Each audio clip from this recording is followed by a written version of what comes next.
Hello, future leaders. A very good evening and a warm welcome to everyone to the latest episode of IRE Talks powered by GIBS Business School. I am Palak Bansal, your host for today's session. And before I take you to the journey with Ms.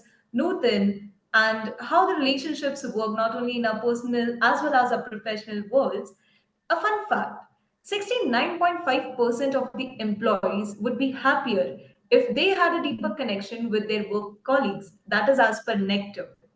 But a question arises: how do we make these better relations? And are these relationships so essential not only in our personal life but also in our professional world?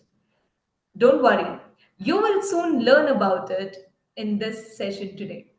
Now, before we head into today's IRE talk, let me take a moment and introduce the platform to our new audience and our esteemed speaker, Ms.Nutan Baadkar, career and life coach. At GIBS IRE Talks, powered by GIBS Business School, we envision a world where knowledge, inspiration, and innovation are boundless, accessible to all, and unceasingly transformative. Our vision is to be the pioneer that transcends educational boundaries, fostering a global community of lifelong learners, forward thinkers, and change makers. At GIBS, we are not your typical school. We believe in learning by doing that encourages new ideas, supports research, and sparks the spirit of entrepreneurship. Our goal is to help people like you, all of you today who has joined us, to reach their full potential, both personally and professionally. GIBS Business School is more than just a school, it's a place where innovation is encouraged, connections are made, and success is reimagined. So, whether or not you're struggling to make effective connections in the corporate world, you have to stay tuned onto our today's session, that is Unlocking Success, the crucial role of relationships in professional and personal growth. Now, let me quickly introduce our speaker of the evening, Ms. Nutan Baadkar. Ms. Nutan is an internationally certified strategic intervention life coach trained by Robbins Madness Training and certified for creating mastermind. Brings a wealth of expertise to our event. With an MBA in marketing and finance and an impressive 25 years of experience, including 11 years in corporate roles and 14 years as an entrepreneur, Nutan has honed her skills in various facets of life coaching. For over a decade, Nutan has guided individuals and groups in areas such as career advancement, relationship enhancement, financial health, and emotional well being, specializing in empowering the mid and senior level professionals to overcome stagnation, secure dream roles or promotions, and increase their income using their unique 5M methodology. Nutan is dedicated to helping people unlock their full potential, just like Irie talks, and driven by a mission to foster happiness and empowerment. She has spent the past decade fully immersed in life coaching, assisting mid management professionals in accelerating their careers, supporting startups in their growth journey, facilitating transitions for employees pursuing entrepreneurship, and providing relationship coaching for individuals navigating midlife challenges. She has also supported mothers in their return to the professional sphere through tailored transition coaching. With this introduction, I hope we have opened the stage with today's topic, and now I would like to hand over to Ms. Nutan. Well, thank you very much, Palak, and GIBS Business School for inviting me here today and giving me an opportunity to really interact with all of you. And I'm so excited today to have this small little chat with all of you. Basically, young minds, they say, are treasures of the globe, right? And I hold utmost respect for each one of you who's here right now live with us and will come back and watch the replay. It's meant for each one of you there. So when I was asked for this opportunity of spending an hour with all of you, I did not want to take it lightly.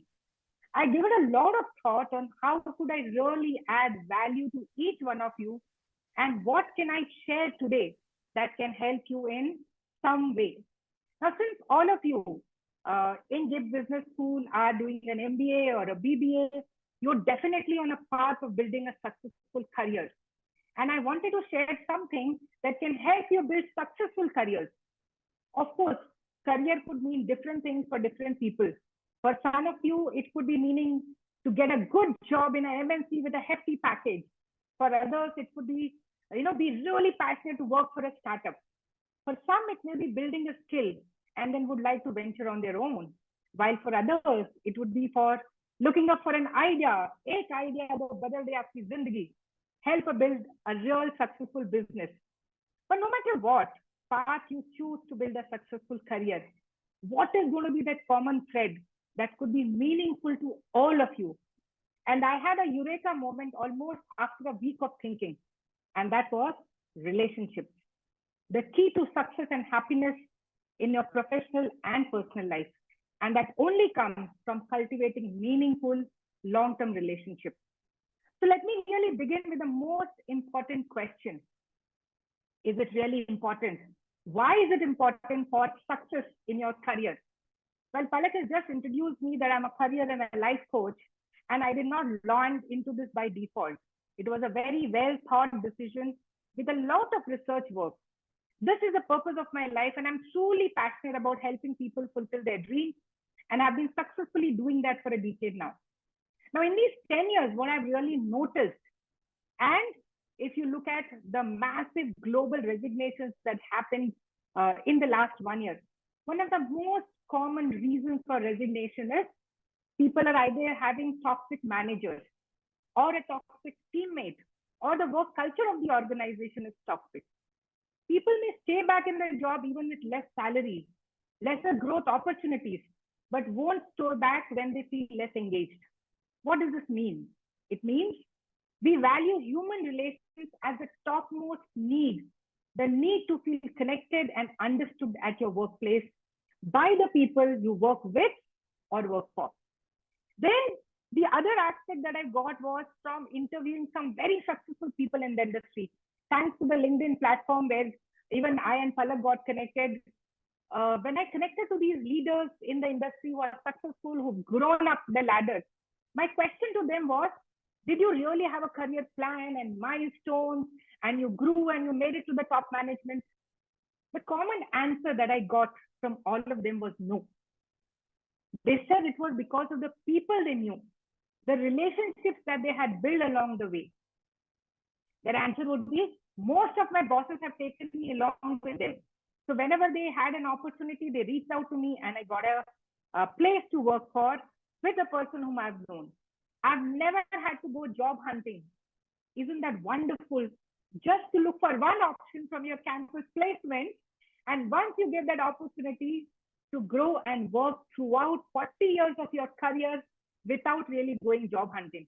How can you do that? That's by building meaningful long-term relationships. Whereas some of you might say that this holds true for people who work for someone else when they're out there for a job. But what about me who wants to venture out on my own? I and my husband got into a financial portfolio management business, kept giving me references till I was working in that field.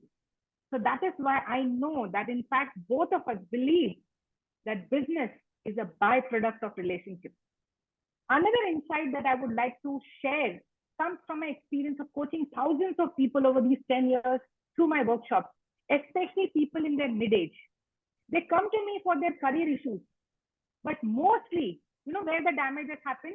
It happens when they are badly stuck in their career, not because of something going wrong in their career, but when their personal relationships are bleeding.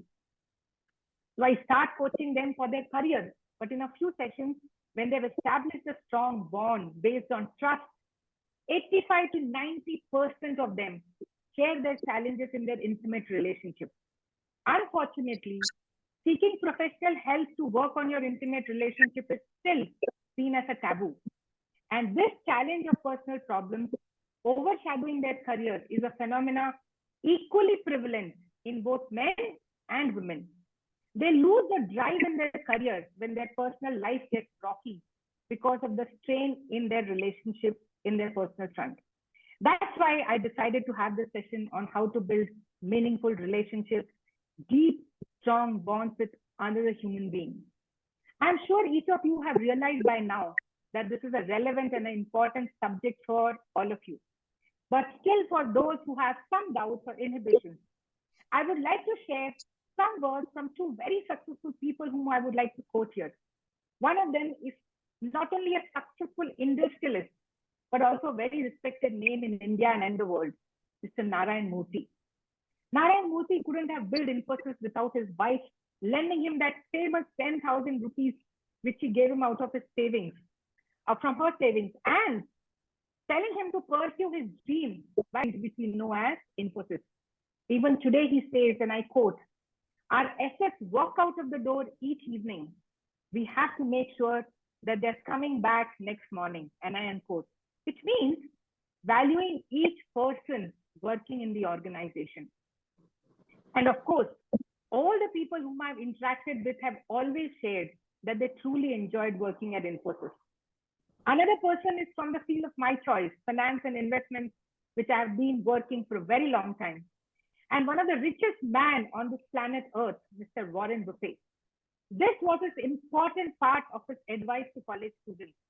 He says, when you get to be my age, you will be successful if the people whom you hope to have love you do love you. Clearly, that's true where family and friends are concerned. But research shows you will be very successful, most definitely, if you marry the right person. And that is why I'm talking about relationship, not only in the professional, but personal front too. We have one example which I just quoted, Narayan Murthy, who got married to the right woman, and that's why he could create this wonderful, amazing business. So looking at the aspect of business, skills, education, experience, where success is concerned, all these things matter and many more things matter. But one thing matters the most. True success, the kind of success that also results in happiness, isn't possible until you build great relationships. Granted, you can be self-serving, obnoxious, and insufferable and still get rich. But you'll be rich and you'll be lonely. Plus, it's really a lot easier to be successful if people like you. When your employees, when your customers, when your partners, your colleagues, not only hope you succeed, but without being asked, they actively help you succeed. These kind of relationships don't just make you successful in business, but they make you successful in life as well, and they make you a lot happier. So after listening to insights on relationships from one of the most richest man in this world and one of the most respected industrialists in the country, I hope you have realized that building meaningful and long-term relationships is the key to success and happiness.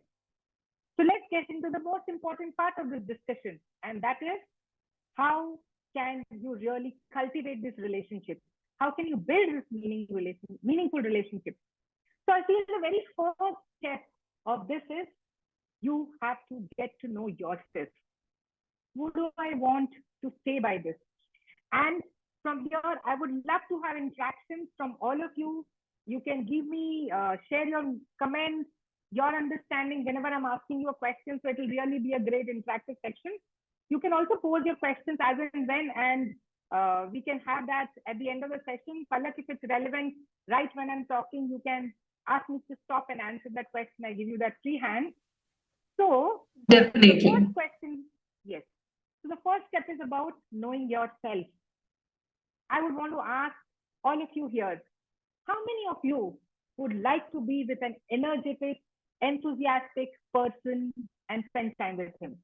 How many of you would like to spend time with energetic, enthusiastic, passionate person?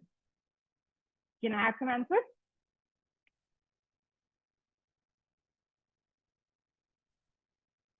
And till then, the next question. How many of you would love to have friends who are loving, who are warm, who are understanding, and who are caring? How many of you would like to have friends who are loving, who are warm, who are caring, and who are understanding? I'm sure each one of you, right? Would you like to work for a leader who's a problem solver, who gives you a hearing, who takes charge in crisis, who loves to raise you into becoming a more capable individual? Now, if all of this you look into, There's one common thing in all these three categories. You know what is a common thread? The common thread is all these people stay in a great emotional state, very high on EQ. I've been running this series on insights from mentors, interviewing some successful people in the corporate world, asking them, what would you see in a person before you hire them? And they all had a common answer. People who have emotional resilience. They said, even if they're not great in their knowledge, we can train them on the subject. But a person with a high intellect, but is not a team player, we would not want to recruit him because that will be counterproductive. You know, it's so amazing to, I would like to really share a live example here. So one of the person who had come through LinkedIn reached out to us for coaching him. He is one of the topmost, the top 10 in the country in his subject of niche, but he was jobless at the age of 50. And the reason for that, and everywhere where he applied for jobs, his interviews would go through because of his knowledge, but he would not get his letter or the offer because each time when people checked for references, everyone answered that he's great, his knowledge is immense, but you can't tolerate him. He's so high on ego that he just picks up fights just like that. So imagine a person who's that intelligent. People are craving for his knowledge. Even that person was jobless when actually at that time, at the age of 50, he should have really been minting crores. At the age of 35, he had a crore as his salary. But at 50, he was jobless. And on the other hand, I know a gentleman whom I met. He's the father of one of my friends. At 75, he used to be rejecting people's offer as a consultant. They would pay him twice, thrice, four times, but he didn't have the energy to really deliver. You know why? Because he was very good in maintaining relationships. He had such amazing connect that even when he gave up his job, he retired and he started as a consultant, not because he wanted to, but it was because people were reaching out to him for this knowledge. So that's one side of people. Now let me know who among you will like to be with a complaining, cribbing, crying person, always playing the role of a victim. How many of you would like to spend time with such people? Anyone? Definitely not I me. don't think so. Absolutely right, Palak. Same way. Will you want to spend time with an angry, irritated, frustrated person all the time? You're here sitting and discussing a project, and there that person comes with some kind of small little thing that gets irritated. And the project, instead of focusing there, everyone is focused on pacifying that person. Recently, I had this experience. We just traveled back from Bali for a vacation. It was one amazing thing that I noticed there. They have streets which are smaller. So when there is traffic which is both sides, because there's just one lane on both the sides, people just quietly, no one who's stepping out of the vehicle, whether it's a two-wheeler or a four-wheeler, they're not out there, they're not fighting, but they're peacefully going. You know why? Because the entire country, the economy runs on tourism. And they know that the tourists will not feel welcome when the environment is so driven by, not violence, I would say, but driven by anger and frustration. So that beautiful thing that I learned, that an entire country can really stay in that kind of state if they decide to, right? So we would love to have such people. It was such a peaceful journey. There were times when we waited for 10, 15, 20 minutes. And the person who was driving us across that beautiful city was saying that during the peak season, this is an off season, there are people who have to wait for 45 minutes, 15 minutes, but they are peacefully waiting in the queue. So that was a lesson that I learned, that you can choose to stay in an amazing state, even when you're stuck in traffic. But we all know what happens in India when we are stuck in traffic, right? You're really wanting to just move in. It's like a video game and you want to be out there, cross over, take that speed. And if someone is stopping you, you're going to be out there and screaming at him. That's something that we could learn from these people whom the income and the economy depends on tourism. The other aspect is some people who are really low on energy, who stay depressed, who are always helpless. Would you like to have such a person on your team? Any one of you? Would you like to have a low, depressed, helpless person on your team? The most important key question here is, I want each of you to measure yourself on all these parameters and see where are you. Which side is really stronger? And please be honest to yourself, because it's your life and your career which is at stake. If you are in the first category, it's great. Keep strengthening it and you will definitely make it big in life. But if you're on the other side, or that side is more stronger, then guys and girls, no issues. You can step up and take charge of your life and work on your state, something called as your emotional home, the place where you return back when everything is over. You settle back into either being low on energy or being that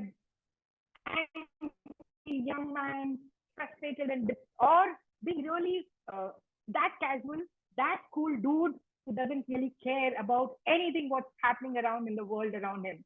So who are you and what would you like to become is going to decide how great is going to be your professional life and your personal life too. So when we are thinking about this, I also know one thing more, that I believe that all of you come from a privileged background. You're studying in such a wonderful college and you're living in the era where opportunities are immense. What can stop you from making the most of it? It's just you yourself. If you stay in those emotional states, if you cannot handle crisis, if you cannot deal with how things have gone, and we all know in the last few years, we really experienced the world's, I think, biggest crisis on health, and that was COVID. So I remember this young kid who's done his MBA and finished his MBA, got a job, and in a few months, COVID hit. And by default, it became work from home, a remote work environment where you're not in touch with people, and anxiety hit him. He really could feel that, those certain illusions that he started feeling because he was so anxious. So someone who knew me and knew him got us connected and I could help him out. While I was working with him, he referred me to another friend's friend who actually landed in Australia when COVID hit. So in the second term, when they are taken in that season, he landed from India to Australia to really get the exposure, meet, be with people of diverse culture, but ultimately life had its own way of taking her to a destination. And that place was COVID. So she had to land and stay with just those 4 roommates who somehow she managed to pick up and stay there. Now, by default, landed into a wrong relationship with a toxic person and decided to give up her life. So this young kid asked me to take care of her and coach her. And, through that session that I did with her, I could not only bring her out of those emotional trauma that she went through, but she could actually get a great job at ANZ Greenlace Bank. So, answer to your questions, all of you who are saying that how relationships impact professional development and career progression, this is how it happens when you're the first thing, when you're in your low emotional state, you don't know how you're dealing with situations. And I can promise you, when you're in the low emotional state, it is never going to be in the right way. It'll always be in the wrong way, where you're creating some harm or some damage to you or to the place that you're working with. So then, if we want to be in that emotional high, what do we need to do? So going back to basics, the first most important thing, how do you really remain energetic, high, excited? An old saying that comes from a very, very long time. Healthy mind resides in healthy body. So each one, you, even as young as you are, I would want each one of you to schedule a time when you go out there and you take care of your physical body. Do any kind of exercise. But believe me, that's a great way to stay energetic, to stay excited and passionate. Because, sorry, if you don't work on this body, which is a temple who generates energy, you will somewhere start losing it. So that's the first thing. Spend at least 30 minutes on yourself, on doing something that you truly enjoy. You can go out with your friends, cycling, jogging, gymming, or sit at home and do yoga. But ensure that you're taking care of your health. And we all knew that in COVID, people who took care of their health could actually survive the virus attack. The second one is distraction in this age and technology, like we all know, and this small little thing that all of us carry in our pockets are that virus that can slowly and subtly destroy you if you don't have goals that inspire you. So that's the second thing that I would want each one of you to really first have some amazing goals. You're young, you're dynamic, you're out there, the world is open for you. Build some amazing, strong, inspiring goals. There should be something beyond your means, but at the same time, not so big that you put your right and you don't believe in them. So create those goals and then remain focused on those goals. You know, the goals can become the reason to drive you. They create that hunger that you can break through all the barriers that come along your way. So ensure that you have these amazing goals. In fact, studies at Harvard showed of people who were 20 years before when they left college and 20 years later after they had left college, and they had a clear distinction between people who were successful were people who had set goals during their college life. And people who didn't do so well are people who just get carried away or stayed swayed with whatever came their way. That's why the second option or the second step is remaining focused on your goals. But for that, you'll have to really create some amazing goals for yourself. The third thing which I strongly believe is rituals equals to results. What you do every day will determine your results. So build some good rituals in life. Even if it doesn't make you look like a cool dude in the college, doesn't really matter, because life and career are much more important than that. So what are these good rituals that you can build? You can feed your mind with some positive things. So this technology that you have, really make use of it. Like today, all of you who have joined us and you're going to listen to us, there's something positive that you will take back. Even if it is one point that can change something in you, it'll add value. So ensure that not only you take care of your body, but also you take care of your mind. Feed your mind with positive things, because there's a lot of negativity. You open up any channels, you'll find so much destructive content out there. But there is also content which is positive, which can keep you inspired. Some story of someone who's really built his career. And the best part today is most of it is freely available for all of you. You just have to take an effort to search, and you'll find so many such ideas, so many such thoughts that will help you get unstuck from the situation that you are in, and you can run it. So that's the third thing that you need to do, feed your mind. And surround yourself with like-minded people. So here I would like to give another one beautiful level of relationship in terms of friends. The first level of friendship is friendship where we just come together for some common likes. For example, we like to sit in a coffee shop and have a long discussion over coffee. That's how we get together. Or people love watching movies. That becomes a reason of their friendship. That's the basic first level of friendship, depending on likes and dislikes. Something, a dream, a mission, or a purpose. Two such people will stay. Another beautiful thing that I really experienced in my trip to Bali, I met someone whom I knew. She and her friend, both in their 70s. So this lady comes from here, from Pune, travels to Singapore to her friends, and their friend and she, they both travel to Bali together, sponsored by their children. Can you imagine? They knew each other in the 9th standard and are friends with each other till the age of 72. That's the kind of relationship that I'm talking about, a long and a deep and meaningful relationship. The next step, so first step was about knowing yourself, where you are and how can you make the change. The next step is about knowing others.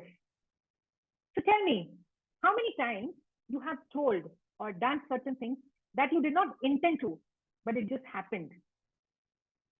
Now, Remember, when someone else behaves like this, don't judge them. Don't throw them out of your life. Remember, like you didn't intend to, that person also was not intending to hurt you or damage you. It just happened out of circumstance or situation. And when you do that, that's where the relationship starts flourishing. Another thing, there have been occasions when you really wanted to show up for someone, but you couldn't do it. Did it happen with you? Same thing you need to remember when someone else doesn't show up. Don't lose trust in that person. Still continue that relationship, and you will see that that person will show up each time after you've given him that space in your life. And all these things which I'm sharing are relevant in your personal relationships, in your professional relationships. Third aspect which I would like to touch base upon when it's about knowing others. Did you ever have people in your life who have supported you, encouraged you, believed in you when you couldn't believe in yourself? And work towards becoming that for many paths in the future. That's how you get to know others. That's how you can build these amazing relationships in your personal and your professional front. So if you've understood yourself, so there's this concept of self-love, self-awareness, which is really being talked about. And that's the first step. Even before choosing friends, before choosing your life partner, before choosing the organization that you want to work for, really get to know yourself and work on yourself. People say this. There's a famous person who was one of the first person in personal development space, Jim Rohn. He said this, that work on yourself thrice the amount of time that you work on your job. I'll repeat this. Work on yourself thrice the amount of time that you work on your job. Because if you work on yourself, you will by default grow in your career and you'll become successful. What is working on yourself? It's remaining in the state where you're out there, you're influencing, you're inspiring, you're getting insights from people. You can just reach out to people and ask for help, and they will not deny that. You will go out and help others because you're in that state that you can go and reach out to others. So being in that state is really very crucial. Now you know yourself, you know others. What is the most important aspect of life? Effective communication is what really determines how well you grow in life. I always like to go back to real life examples. So one of my clients who's just done her BA and developed her career through a skill that's Japanese language. The most important asset that she has is communication. And today she's working as a director in Amazon. Reached from just a graduate till there, the biggest art that she has is art of communicating effectively. That's how crucial it is to build that state where you can communicate with others and build those deep and meaningful connections. In fact, going back to Warren Buffett, another example that I would like to quote, he says the degree that he earned, that was not important. But the most important study or knowledge that he gathered was, he gathered that when he had this certification course on communication. That changed his life. The certification that he did on communication from Dale Carnegie Institute. And that is what he puts it in his office. And that's how it's grown to become such a rich person. So let's try and understand how to communicate effectively. The first and the most important thing is begin with an outcome in mind. Most of the times we say communication means what? I told him, I explained him everything, but sure, he did not understand. So telling is not communication. Telling it in a way is communication. But where does that begin? That begins with having an outcome in mind. Each time when I'm talking to someone or I'm going to have a conversation, what is that I'm wanting to achieve with this conversation is really very crucial. And why it helps you? It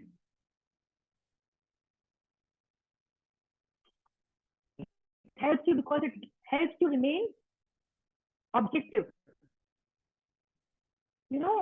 most of the times the fights happen when it becomes me versus you. But when it is not between me versus you, it is for that outcome that I want, then I don't make it personal. Like between me and Palak, I'm a coach who's come here to talk. She's representing an institute. So she's laying certain instructions. It's not for me. It's for me as a speaker who's going to come here and talk. And if I want this to go well, I have to follow those instructions. But if I feel, how can Palak teach me, a person who's really done so well and she's teaching others? Now it becomes me versus her. And the communication will not be effective. The first thing, keep focus on the outcome. You should have an outcome in mind when you're reaching out and having a conversation. The second one is active listening. I think that's really becoming a challenge in today's world. All of us want to go out there and talk, speak, but no one wants to listen. Though each one of us knows that, somewhere at some point of time, and those moments will be many a times in our life that we were facing something really challenging, but that person whom we reached out to just sat there and peacefully heard you out. That itself became a source of encouragement for you and you felt understood. So that's the second thumb rule of communication, active listening. And active listening is not that, okay, Palak, tell me what you want to say. And that's not active listening. Active listening is listening from head to toe. In fact, Chinese, there's a proverb which says, you should listen through your heart, not through your ears, which means you're absolutely involved with the person that you're talking to or having a conversation. And when you stay in your heart, you will definitely notice what the other person is trying to convey, not through his words alone, but through his entire body language. So that's the second part of communication.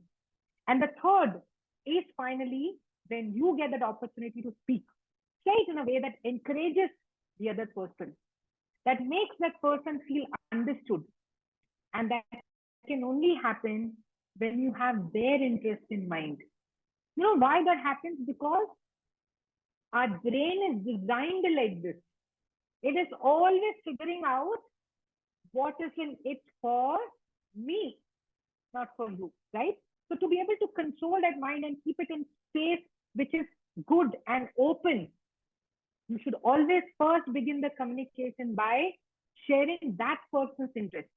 That's good for you in your sales calls. People, all of you would step out there and tomorrow go into the field of sales.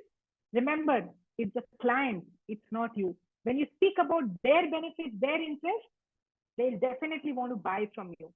It's the same thing between your colleagues and your teammates when you're working on a project. When you talk about the outcome, the project, when you talk about their interest, they'll definitely get more involved. So it's always about them.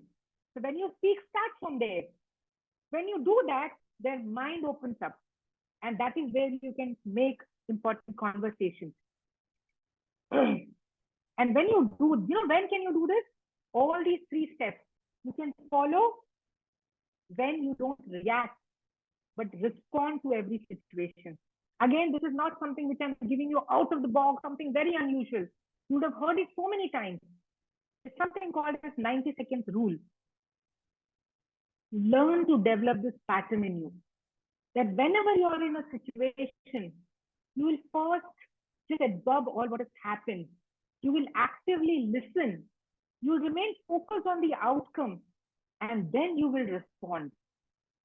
When you follow these three steps, you will definitely be able to respond in a much positive way, which will get you the outcome that you would actually come there for. So 3 steps for communication effectively. First, know the outcome that you have for communication. Second, you be the first person who's going to do that active listening. And third, when you start speaking, speak from the other person's interest in mind. That is how you'll grab his attention, because today we all know attention is something which is reducing every single day. I'm sure it would be such a big struggle for teachers who are teaching there in the class to have your attention there. And they're trying so many new ways of educating all of you, right? It's putting us to task that How do we have your attention? The same problem you will face. And today, one good part or sad part. Good part is you can work remotely from your comforts of your home. Sad part is you get disconnected from people.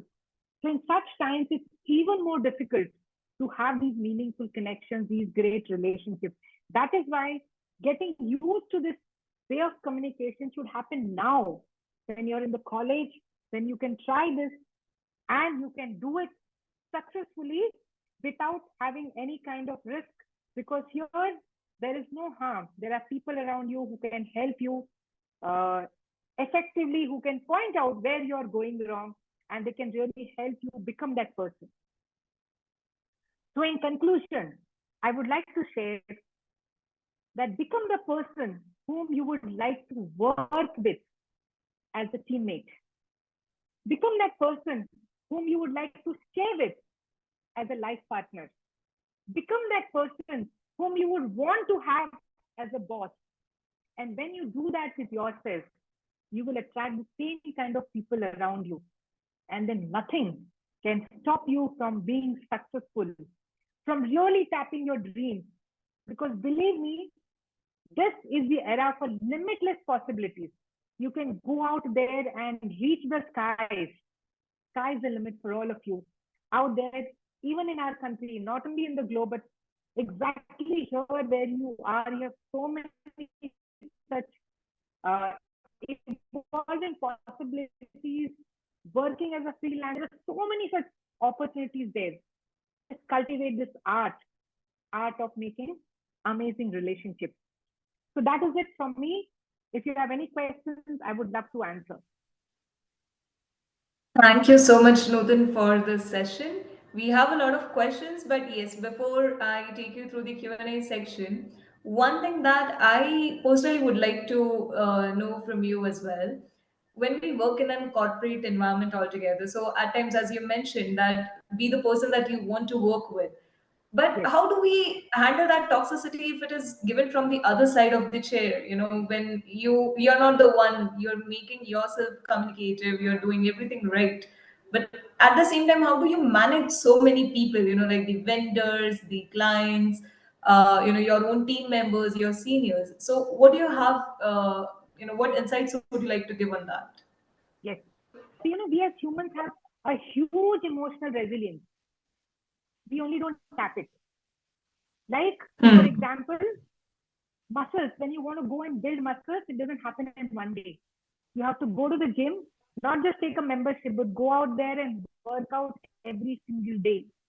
Same way, you need to build that emotional muscle in you right from the very beginning. And that can happen through meditation techniques, that can happen through remaining focused on your goals, that can happen through removing the toxicity that you face in the environment by going through these, like I said, again, available on various channels free of cost.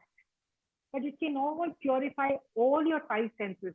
And you can go back there again, right there in all that strength, that enthusiasm to face the toxicity again. And believe me, friends, this I've got from many other people who face this. This was one of the questions I kept asking each and every person when I interviewed. It was, how do you deal with toxic people? And they never said it was about the other person. They always said that it is about you building that emotional resilience. And believe me, we all did it right in COVID.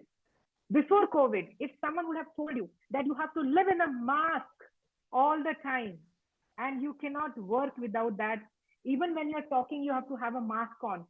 Do you think it was possible? Of course not. We would have told, no ways I can do it. But when the situation came, we could do it.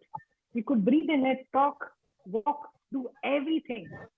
That's the kind of capacity we have. We just don't look into ourselves. We don't want to figure out that way, and that is why we get swayed away by toxic people. So don't be a weak person. Be that strong, emotional, tough person who's so resilient that toxicity just passes through. It doesn't hit you.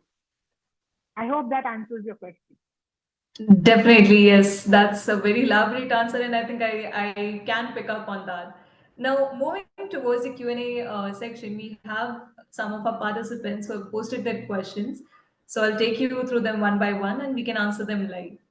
So we have Simran Yes. Thakur who says, Ma'am, can you tell from your experience how can someone effectively manage and navigate toxic relationships in professional settings? I think we have somewhere touched upon that answer already in this discussion. But if there's anything that you would Yes. like to on, Yes. So Simran, wonderful question, because that's something which is really happening all around us. But it's also happening because we as humans have started becoming mentally weak. I feel it's time that we pick ourselves up and say, no, this is not going to damage me.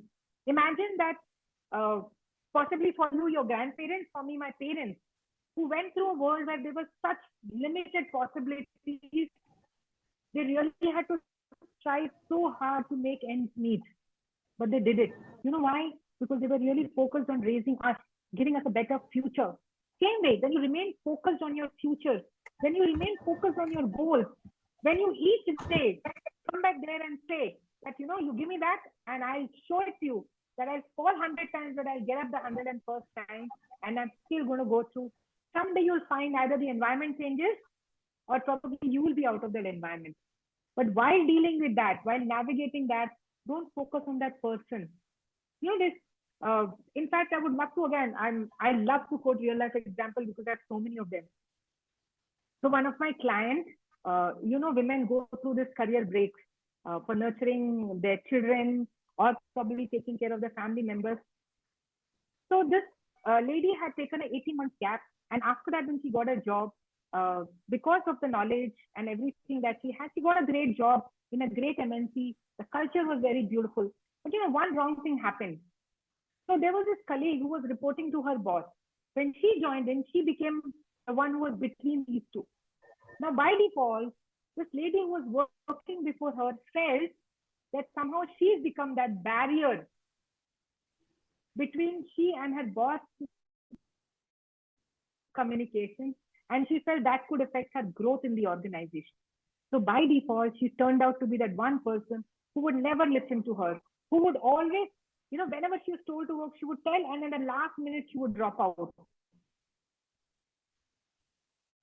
So when this client came to me and said, that friend, she's really so toxic, she doesn't listen, her behavior is so bad, and whenever there is in a meeting, she's always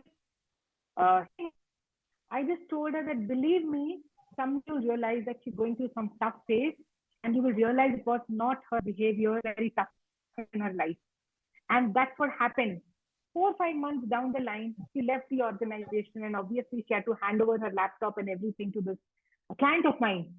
And someday, when she was downloading all the files, she got one personal file which by default just opened, and there this lady had mentioned she was going through. So NLP is one way where you heal yourself. She was going through a treatment from someone, and she had mentioned this. She had mentioned my client's name there, saying that I'm really sorry and I've hurt her and I know I've done it, though I didn't intend to. But somehow it seemed that she was a threat to the growth in my career, and that's why I behaved badly. And I hope someday I will not be punished for what I have done. Imagine if she wouldn't have gone through, she would have never believed this, right? So people sometimes behave badly, not because they want to do it, but because of the situation that they are going through. So she was a new mom, had delivered a baby, had to struggle with her family at home, take care of. She was really not knowing what was happening with her emotionally, and she behaved in the way she behaved.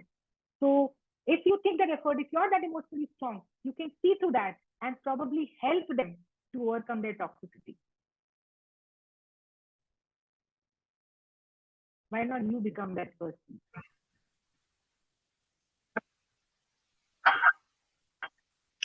I hope that Does that answers. answer the question, Simran? Yes, I hope that answers her question. And next we have Ranjita who says, what impact does relational leadership has on employee retention and turnover rates? So like I quoted Narayan Murthy, right? He said that the assets walk out of the office every evening and we want to ensure that they come back the next day morning. Very, very important. Human relationships, staying connected. Staying engaged with your people is very crucial as a leader, to not only you growing as a leader, but also taking people along. Otherwise, people just walk out for even a growth of 5 to 10% in their salary. They just move on because they are not connected with the leader. So if you want to be an effective leader, you should learn to build relations with your people and take them along with you. That's how the retention will really, really grow. And there are some companies like that who have that in their system. And that is why you will see in these brands, people join in and they retire from there. That doesn't mean they wouldn't have gone through ups and downs in their careers, but they stay there because they're engaged, because their bosses have kept them there, because there are people who are responding to their needs. So it is definitely, definitely crucial. Yes, Palak. Great. Then we have Raksha Shetty who says, from your experience, can you tell what is the significance of work-life balance in fostering healthy professional and personal relationships? Good question, Raksha. Yes, absolutely. So I think today, work-life balance is not about managing time. Like from this time to this time I'll work, and this time to this time I'll give it to my family, and this time to this time I'll focus on myself. It's no more a work-life balance. It's about prioritizing. So some days your work is really going to demand your attention. Remain focused there. Some days your family will need your attention. Remain focused there.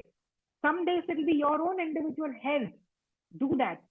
Do all of it on an everyday basis, but something will be driving your priority on that particular day. If you're flexible enough to navigate those and understand those priorities, those important elements, then you'll definitely lead a very happy and a meaningful life. So you are there for your friends, for your family members, for your spouse. At the same time, you're there for the organization when it is going through a crisis. So it's all about choosing what's important for me today and spending more time out there.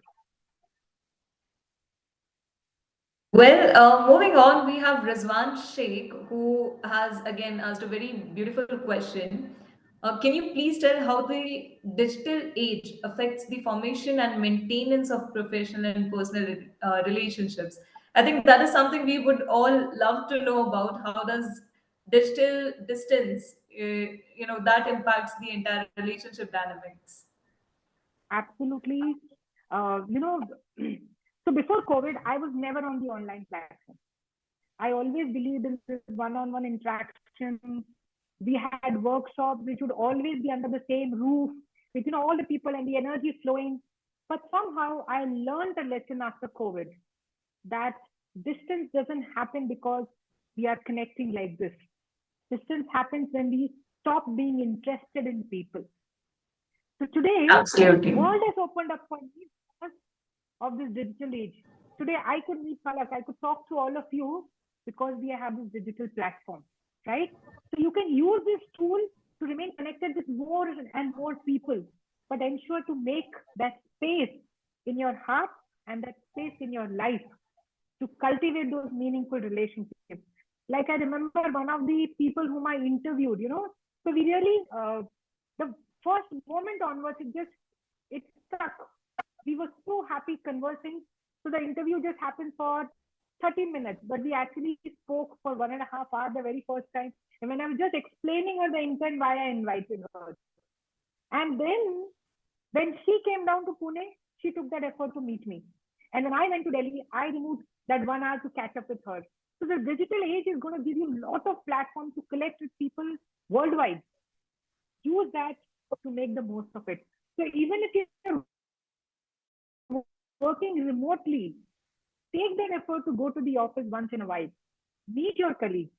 While you're talking or starting a meeting, just don't go straight to the point. But as a leader, and leader is not just by position. You can be a leader even amongst your teammates, right? Ensure that you're talking to your people, finding out what's happening, whether before the meeting or after the meeting. Spend a few minutes knowing what's happening. That's how you'll remain connected. So this digital age can help you connect to the other side of the world and build meaningful relationships, which was not possible when we didn't have this online world. So thanks to Zoom and many other people who created this platform where we can really open up and share and talk. to a person whom we probably didn't know yesterday, but today it is possible. So really make the most of it in this digital age, but be very, very careful that you're spending time interacting with people, not just a passive communication, but an active communication with them. Very well quoted and very well said, Yes, Palak? Nutan. Yeah. And with that, I think we have touched upon one more question that Alkia had. That is, how can leaders leverage technology to enhance relational leadership practices? So I think towards the latter end of your answer, we have already covered, key point wherein after every meeting, if you catch up with your team members, with your leaders, with your seniors, that would give you an insight of how they are feeling, what impact it had had on them, and that's a good space to start with. Moving on, we have a couple more questions. We have Shrish Narayan who asks how important is emotional intelligence in maintaining healthy relationships and achieving success. How important it is to have emotional intelligence? Emotional intelligence in maintaining healthy relationships and achieving success. Well, that's the key. If you are not emotionally strong, if your EQ is not great, you cannot be happy, you cannot be successful, you cannot have amazing relationships. So that's really, really the key. Like I said, when I spoke to these people, all of them said that we will hire a person who has a higher EQ but a lesser IQ. But I will not hire a person who has a much higher IQ but has a very small EQ. And that's why today you'll find that most of the organizations are not only checking your knowledge, but they take you through the test, which is checking your personality, which is checking your psychological parameters. So emotional resilience, emotional intelligence is absolutely crucial to build. That will take you to success. If you work on that, believe me, there's no one stopping you. Well, yes, I hope that answers your question, Shrish. And Jay Shri, she asks, can you share insights on the role of feedback in relational leadership? Again, a very wonderful question, Jay Shri. So yes, feedback is really very crucial from both the ends. I feel today it has also become a way of rating your leaders in many of the MNCs. I've heard this from people who are working, my clients who are working at a senior position. So their team is asked to rate them on how they were as a leader. And if they didn't perform well there, then they don't grow beyond a point, right? So feedback is very, very crucial because that's how you get to build a relationship. You giving feedback to the leader and the leader giving feedback to you. The only important thing there is be open to feedback. Again, I said it's not me versus you. It is what is important in that feedback which is being given to you. Is it relevant to you in your career? If you get hurt emotionally, you will not be able to respond to that feedback. So it is both ways. You giving feedback to your leader and your leader sharing the feedback with you. If you're open to that, then that relationship will definitely flourish. And the last question, Nutan, that we have for this session is by Indu. And Yeah. she asks how to keep the motivation on, amidst all of this, when we talk about handling relationships, handling so many people, ourselves, managing them, managing our emotions. So, how do we keep that motivation on? Because definitely it requires a lot of patience. Absolutely correct. So the key to having a drive, being truly, truly motivated is by having a goal in life. I know you're young to have really a purpose. Not everyone taps that. But when you have a goal which is driving you, you will do anything to accomplish that. So always have a goal which is inspiring. And that goal could be as small as uh, mastering this subject or as big as becoming a CEO of an organization someday. But goals are really very relevant. So if you don't have long-term goals, start with short-term. What I want to accomplish in this 1 year of my college life and work on accomplishing that goal. That will give you that drive. That will keep you focused and motivated because motivation is, it just works for a few minutes or few hours and it goes dip. But if you remain focused on what you're out there to accomplish and achieve, then that drive will be there even in your tough times, even when you're not feeling like it, even when you don't want to push yourself further. Have a goal which drives you. I do that even in my exercise in the morning. This is that I'm going to walk, and then I reduce my time. So when I have a goal which is pushing me towards growth, the kind of satisfaction and kick that you get from accomplishing that keeps you motivated. So always find those goals and keep achieving those victories. And when those victories, always remember to celebrate them, because the brain then gives you even more power and energy to move towards the next goal. So have goals, work on accomplishing them, and whenever you accomplish them, celebrate it. Celebrating is a key aspect of remaining focused on your goals. Don't miss on that. That could be even by just having a cup of coffee or a cake with your friend. It's fine, but celebrate your victories. It can also happen by, and there's one thing which I want to teach all of you who are watching me now. The beautiful right hand, well done. It's also a way to celebrate. So if you don't have someone celebrating you, you can celebrate yourself, because you did something which you seen was difficult, probably was not possible, but you tried it, you made an attempt, and you became successful. So really celebrate yourself. That's how you remain motivated and driven. And with that, we have covered all the question and answers from this session. Just to give a brief summary of what we have discussed in this past 1 hour, your personal relationships and your personal life definitely and surely impacts how well you're able to attain success in your professional life. So just like how we spend time with our loved ones, with our family, with our friends, it's important to not only invest in yourself but also in the people that you work with. Get to know them, get to know their challenges and help them. Don't be a problem creator but a problem solver. And with that, as we wind down this session, remember that your relationships with people around you is what defines who you are, what you do, and what people think about you. And preparation isn't just a necessity; it's a declaration of your intent. So we need to prepare. We need to start preparing for a human-to-human interaction. Although the world is moving towards AI nowadays, but what is more important, what makes us is that we are humans. And treating people as humans is at the forefront of any job or any corporate world that you aspire to be in. So whether you are a seasoned pro or a fresh face in the professional era, the journey doesn't end here. It's a pit stop in your career adventure, and it is where you need to start. So as you step back into the hustle and bustle of your day, carry this beat of preparation, invest and nurture your relationships, not only with your family and friends, but also your co-workers, your teams, the people that you work with, the rhythm of success and the courage to continue.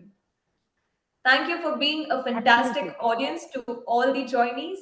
And we at IRE Talks, powered by GIBS School, will definitely be back soon with another epic session on 28th of Feb 2024. Marketing for Tomorrow, Digital Marketing. Thank you so much, Nutan, for today's session. It was an amazing, In fact, amazing learning yes, filled I session. would also, yes, even I would really like to thank each one of you who spend this time, spend that hour with us, and I hope I could add some value to each one of you. And it's really been a wonderful time. So thank you very much for inviting me as a speaker today.